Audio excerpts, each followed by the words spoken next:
Not long after Oersted's discovery of the magnetic effect of current in a straight wire, Ampere found that the strength of the magnetic field can be increased if the wire is bent into the form of a circular loop or coil. Let's understand why this happens. We know how the magnetic field looks in the case of a straight current carrying conductor, and we know how to find the direction by using the right hand thumb rule. Let's bend this wire in the form of a square. Now we have 4 straight current conducting wires, and we can get the magnetic field for each wire using the right hand thumb rule. It will be a concentric circle around the wire, and the circle will get bigger as we go away from the wire. At the center, it will almost become a straight line, and the other 3 wires will have the same pattern for the magnetic field.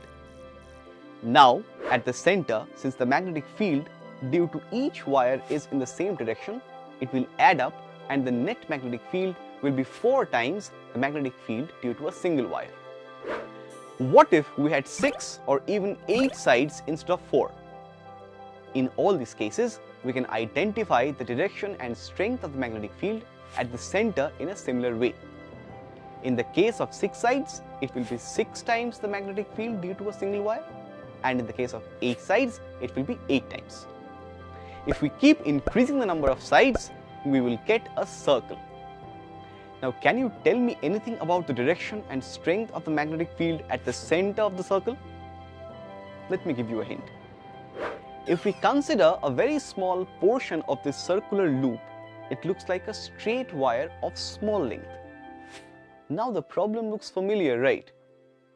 As it is a straight wire, we know that the magnetic field looks like concentric circles, and we can use the right hand thumb rule to find the direction of the magnetic field for each tiny straight line. And finally, we will get this pattern. The magnetic field at the center of the circular loop will be in the same direction due to each point. Thus, all of these will add up. Every point on the wire carrying current would give rise to a magnetic field. There is an easy way to find the direction of the magnetic field produced by a current carrying circular loop. This is known as Maxwell's corkscrew rule. According to Maxwell, if we consider ourselves driving a corkscrew along the direction of current, then the direction of the corkscrew is the direction of the magnetic field. Now let's see how to change the strength of the magnetic field by a current carrying circular coil. We know that in case of a straight current carrying wire, we can increase the strength of the magnetic field by increasing the strength of the current. Similarly, here too we can increase the strength of the current to increase the strength of the magnetic field around the coil. Is there any other way?